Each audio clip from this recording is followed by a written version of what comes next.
we'll get somewhere. And so you'll find that the issue begins when the Bible says, and God looked. I'm in the book of Genesis, the 4th chapter.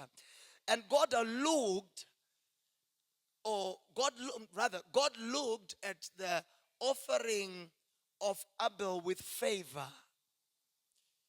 Or rather, God accepted Abel's offering.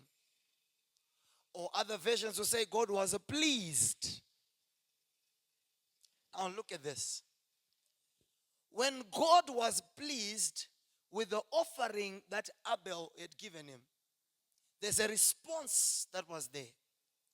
The Bible does not tell us the kind of response, but let us assume, based on other opportunities to give to God that we read about, likely a fire had to come from heaven to consume the sacrifice.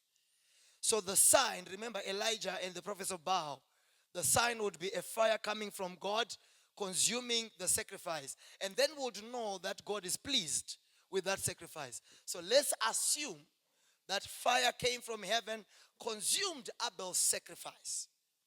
So Cain is there with his sacrifice which has not been consumed. And the Bible says his countenance fell. Other versions say he became depressed.